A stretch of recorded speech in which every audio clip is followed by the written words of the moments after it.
Kia ora, Helen Brahms here coming to you live from Sun City in Arizona, where it is a super fantastic, sparkling, going to be a very windy day.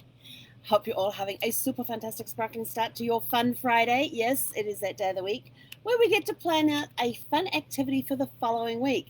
Our activity last week was to have a picnic, and we were going to go out in the car and go for a drive and do that. The schedule didn't quite allow for that. Well, we kind of did on Sunday, but Sunday was sort of like a day where we just felt like we weren't going to go anywhere and do anything. So we ended up having a picnic on the floor. It was fine. It was good. Zeffie was a very good girl. She reached over with her nose to sniff at the food that we had there, and but I had her little baby bell of cheese and had it broken up into several small pieces, so she got little bits throughout while I sat there and ate my little mini charcuterie board. But we had fun. That was our little picnic, and then we got to play ball afterwards and that sort of thing. So it was a nice relaxing day that we ended up doing. So we enjoyed our little picnic. So what have we got in the fun, and why do we plan fun things? Because it's all about fun in 2021. People forget to plan fun things into their schedules. They're so busy with their work and their personal life, they forget the fun in life. Life is for living. Life is for fun. It's not all serious and ho-hum. It's for living a life with if you want to live a life with no regrets, you have to have the fun in there. The fun also helps break up all that work stuff. It helps get your mind a little creative. It starts the creative juices flowing and everything else. In our tin here, we have over 60 suggestions, and sometimes we pull out multiples of ones that we've already done, and we write the dates on them so we know. But part of the thing of planning fun is just to show you that life isn't all just work. No, it's for getting out there. It's for living. It's for exploring. Some people find fun in climbing up a sheer cliff face, and more power to them. If you enjoy doing that, go for it. Go have fun doing that. As long as it's something that you enjoy, then that's when the fun part comes in. So what are we going to do this week? Oh no, see, I've got them all in here. See, they're all in there. All right. Let's go for a deep dive in here. Shuffle them up a little bit. Mix them around. So here's the funny thing. I was sitting waiting for a call to come in at 9:30 to realize that it's next Friday. Yep, done that one. That was 15th of January. That was read a book. That's easy because I do that every day.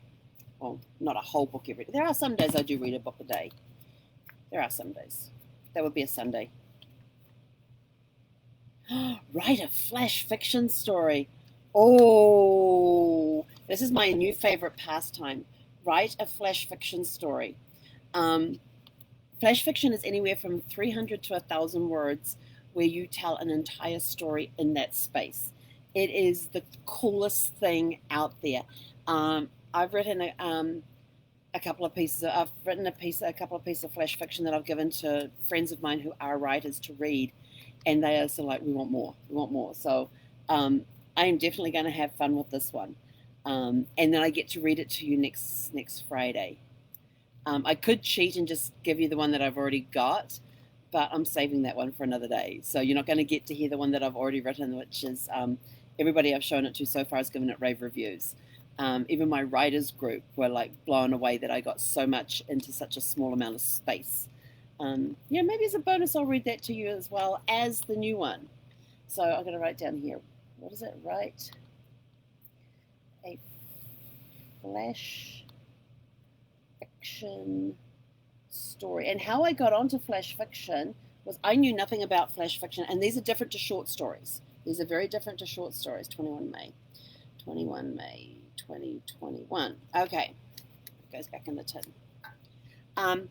So I got onto flash fiction when the author that I like, that you guys hear me talk about often, which is C.G. Cooper, writes really, really good stories and things, and he's written some novellas as well, which kind of a little longer than short story, but not as long as a novel. It's all these different terms I'm learning. But flash fiction is anywhere from 300 to it's either 800 or 1,000 words. Pretty sure it's my one's down near the 300 mark. But anyway, so it's telling an entire story in this thing, and I thought, what the heck is it? And he keeps asking, and every now and again he comes and says, okay, time to write another piece of flash fiction, give me a line. And so all of us as his readers that are in the group, we start making suggestions with line, it could be a quote, it could be he looked out the window and saw, and just leave it at that. Or, it could be anything that you type. You could type a description of something that you're seeing, and he can write a piece of flash fiction around that. But he comes out, and so I didn't know anything about this flash fiction until he started doing this. And then every now and again, he gets some of his author friends, and they do a flash fiction contest.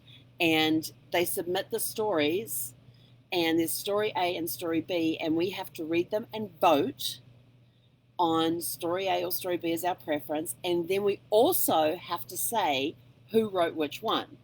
So it's kind of interesting to see that most of the time we pick which one Carlos wrote easily. We've gotten to know his writing style so well that most of the time we can pick out which one he wrote, just because of his writing style and things. So, but it's pretty cool, and I've really enjoyed writing the flash fictions that I've written so far. But there's this one piece that I absolutely love, and I think it's one of the best pieces I've ever written that's fictional. I think it's part of and even my writing group, when they read it, in my writing group, I belong to a writing group, and we sit down and we critique. When I was living in San Diego, we met once a week, and we would hand out copies of our writing, and we would sit there and we would talk about it. And they would read it out.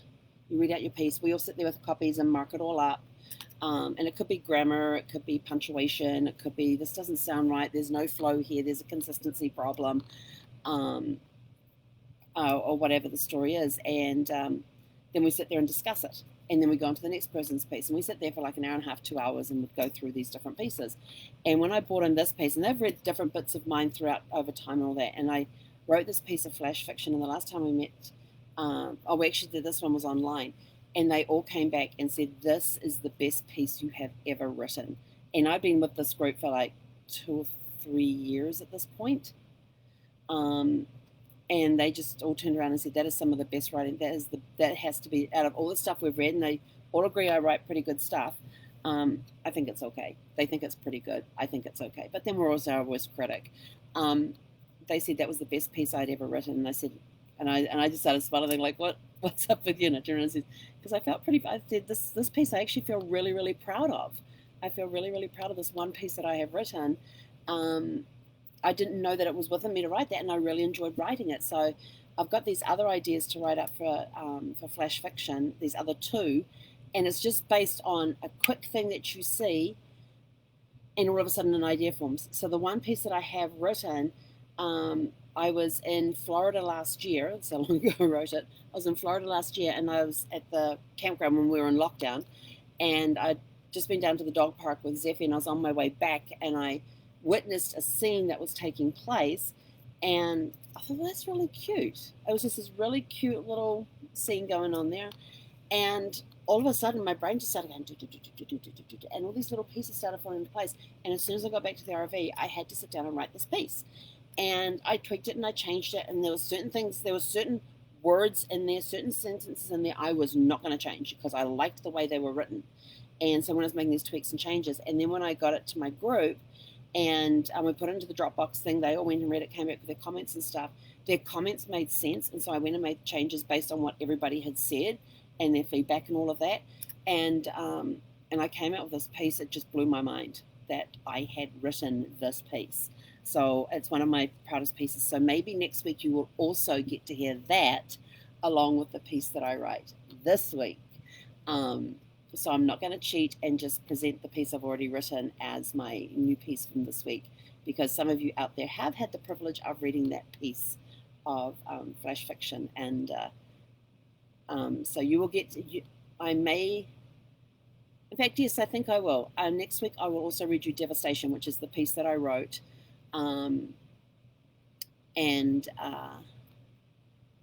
Yeah, so I'll write a new piece this week. And then next week you will not only get to hear the new piece, but as a bonus, you will get to hear Devastation as well. So that's it from me for now.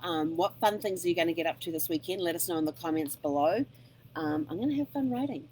I'm in the habit of writing daily. So this should be I've got so many things just going through my head right now. There's a couple of other little scenes that I have seen along the way. One was inspired when we were staying at another campground. Another one was when we were driving along the road. And I saw something I saw a flash of something on the side of the road, and in that flash, it looked like something, and then the brain started going, and I haven't written that piece yet because I know what I want it to say and I know how I want it to end. So I know how it's going to end. I just have no idea how to get there. And that piece has been sitting in my head for a while, so maybe that piece will get written this week. Like I said, it's got the end. The ending is really, really cool, but it's how do I get there? Yeah, maybe I'll work on that one this week. I have a writer friend who I can go say, hey, help. She'll probably tell me, just write down the words, it was a dark and stormy night. I did that once and I ended up having an argument with a character. It was hilarious. Took that along to my writers group too, and they cracked up laughing. I said, I've been struggling writing, and I had writer's block, but I had a friend who's an author, and she told me to start off with, it was a dark and stormy night, so I did, and then this is the piece that came out of it, and we read it, and they were just cracking up laughing, because I'm sitting there as the author, and I'm arguing with my character who does not like how I am starting his story, so we're having this discussion about why I am starting his story that way, and coming out with these logical reasons, and yes, that ended up being quite a funny piece. So yeah, we'll see. Anyway, have a super fantastic, sparkling, fun Friday. Let us know what fun things you're getting up to this weekend, and we will catch you guys later this evening. He konera.